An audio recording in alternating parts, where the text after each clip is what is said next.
Yo les Broussins, c'est Eddy, j'espère que vous allez bien. Pour ma part, ça va nickel, parce qu'on se fait une petite vidéo en détente, encore une fois, entre vous et moi. Aujourd'hui, on va se faire un petit top 10 des meilleurs buteurs du Borussia Dortmund depuis que je suis supporter, donc depuis 2013.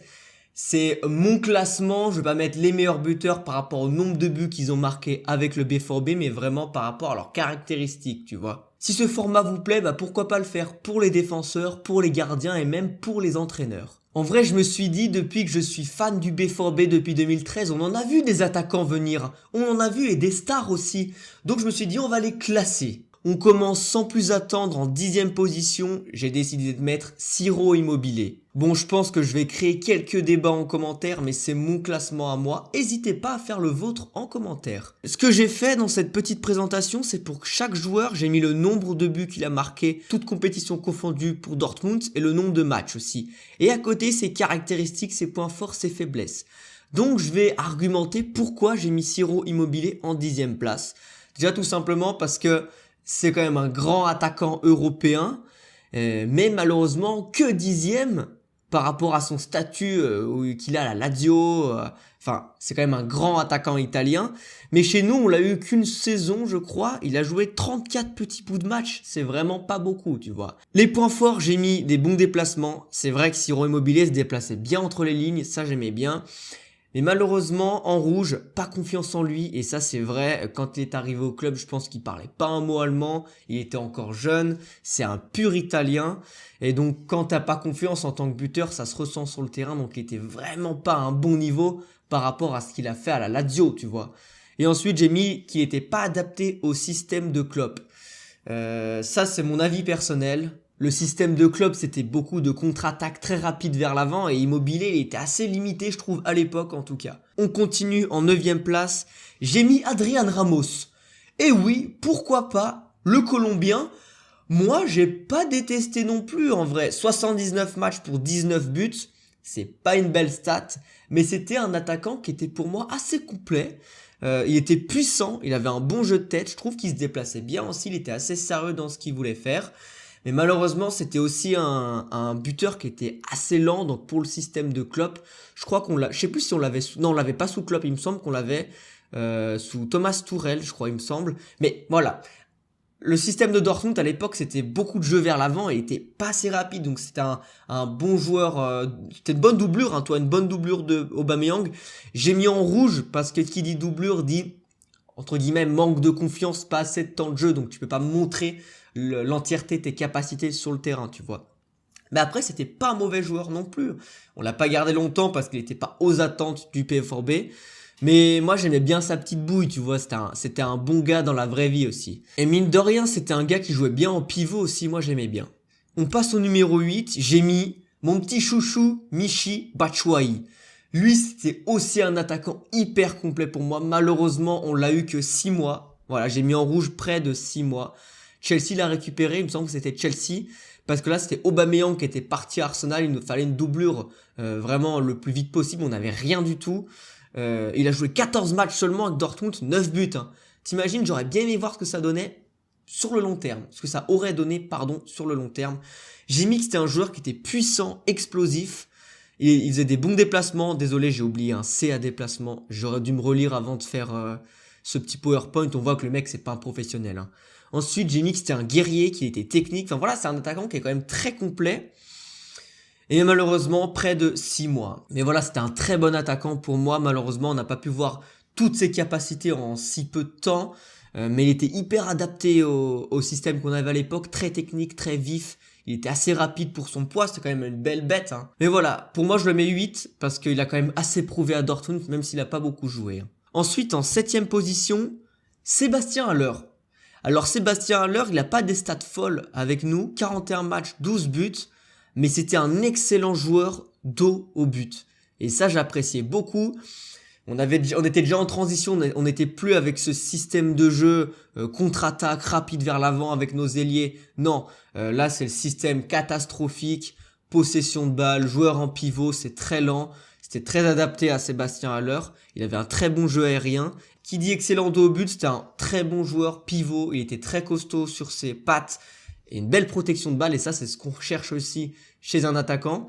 Il était assez technique, mine de rien, même qu'il était très grand. Mais le problème, voilà, problème de santé, malheureusement c'est pas de sa faute. C'est assez triste ce qui lui est arrivé. Du coup, je pense que ça l'a quand même un peu coupé dans sa carrière. Il était en train de monter il a fait un beau passé à Francfort, à l'Ajax Amsterdam, et on s'est dit chez nous il va se régaler malheureusement. Mais voilà, malheureusement, gros problème de santé à la trêve estivale lorsqu'on l'a recruté au mois de juillet, 3 semaines après qu'on l'ait recruté. Ça fait très mal, surtout qu'il nous a coûté très cher. Il me semble que c'était 20 millions. Plus un salaire à 10 millions l'année, je crois, quelque chose comme ça. Donc comment veux-tu, ça reste un humain, et quand tu as un problème de santé aussi important, tu peux pas revenir à ton meilleur niveau, surtout au Borussia Dortmund, tu vois. Donc c'est malheureux, il aurait pu avoir une carrière tout autre chez nous, mais c'est comme ça, c'est les aléas de la vie. En 6ème place, vous l'avez vu tout à l'heure, Paco Alcacer. Pour moi, c'était aussi mon grand chouchou à Dortmund. Il a des stats plutôt dingues, je trouve. 47 matchs, 26 buts pour un buteur. C'est très bien, c'est très correct. C'était aussi pour moi un attaquant qui était hyper complet, même si c'était un peu petit. Il était très technique, il était très adapté à notre système. Parce que là, c'était sous, je sais plus, on avait qui comme coach? Je sais plus si c'était Tuchel ou Lucien Favre. Mais en tout cas, on allait vite de l'avant à cette époque-là. On avait déjà Jadon Sancho, on avait encore Reus qui était à un bon niveau. J'ai mis technique. J'ai mis que c'était un guerrier, il faisait des très bons déplacements entre les lignes aussi, ça j'adorais, dans le dos de la défense aussi, il était très fort. Et aussi en positif, ce mec il a mis énormément de buts qui étaient décisifs. À chaque fois, je te jure, je sais pas pourquoi, contre le Bayern, contre Augsbourg. Cette année, on aurait pu faire quelque chose honnêtement. Mais malheureusement, il s'est blessé à nombreuses reprises. Mais j'adorais ce buteur. Franchement, on l'a recruté de Barcelone. C'était pas un grand niveau quand il est arrivé de Barcelone, mais on l'a transcendé, ce mec. Il est devenu vraiment très fort, je trouve. J'aurais bien aimé le garder sur le long terme, mais malheureusement, trop de blessures. Et il voulait plus de temps le jeu après. Ensuite, en 5ème position, j'ai mis Niklas Füllkrug, attaquant très récent du Borussia Dortmund la saison dernière. 43 matchs, 15 buts. C'est pas des stats très folles. Mais moi, j'aimais beaucoup ce buteur. Il était puissant, très bon jeu de tête, bon pivot, belle protection de balle. Il me faisait penser un peu à Sébastien Haller, mais avec un peu plus de confiance en lui et plus costaud aussi. Mais malheureusement, il était lent et il avait une technique qui était quand même limitée. Ça, c'était un peu dommage. Mais pareil, il a mis beaucoup de buts décisifs. Mais mine de rien, il nous a régalé, Füllkrug. Et c'est un attaquant pour moi de grande classe. C'est un Allemand, donc il se comprenait beaucoup plus rapidement et plus avec ses coéquipiers. J'aurais bien aimé qu'on le garde un peu plus longtemps, mais malheureusement après c'était déjà un joueur qui était déjà assez vieux, mais il avait fait ses preuves en Bundesliga, donc c'est un championnat qu'il connaissait énormément, et en Ligue des Champions il était présent quoi, marquait beaucoup de buts décisifs contre l'Atlético Madrid, contre le PSG. Ensuite 4ème place, on commence à grimper dans le podium. Serhou Guirassy. Vous allez me dire mais pourquoi tu ne le mets pas plus haut? Et il a des stats folles, 31 matchs, 23 buts. Mais là, on parle d'un joueur actuel. Ça fait que 6 mois qu'il est à Dortmund. Si je fais ce classement dans un an, peut-être qu'il sera top 1. Peut-être qu'il aura explosé encore plus à Dortmund. J'ai pas trouvé de points négatifs à Guirassy. C'est un buteur qui est hyper complet. Et pour moi, c'est devenu un attaquant de classe mondiale. Il a un très bon jeu aérien, une belle protection de balle. Il est très serein dans tout ce qu'il fait, je trouve. Des très bons déplacements, il s'intéresse au jeu, il rentre dans le cœur du jeu et il est très puissant. Je trouve que quand il a le ballon, il arrive facilement à le garder, même s'il tombe beaucoup, ça m'énerve un peu. Mais c'est un attaquant qui est hyper complet pour moi et c'est lui qui porte le club cette année, malheureusement entre guillemets. Il n'y a que lui qui essaye plus ou moins de faire avancer les choses. Mais c'est mon chouchou aussi. Top 3, Pierre-Emerick Aubameyang pour moi, c'est ce qui m'a vraiment fait aimer aussi le Borussia Dortmund à l'époque. Ça allait vite de l'avant. On va en parler. 144 matchs, 98 buts. Les stats sont complètement folles, on est d'accord. Rapide. J'ai mis entre guillemets très. Parce que pour un buteur, il était très rapide. Il était technique. Il avait un bon jeu de tête. Les appels dans le dos, c'était méchant. Et une très bonne vision de jeu avec un Marco Reus. C'était à l'époque, mais c'était un régal total. Malheureusement, il a voulu partir, ce que je comprends, ça faisait déjà 5-6 ans qu'il était chez nous.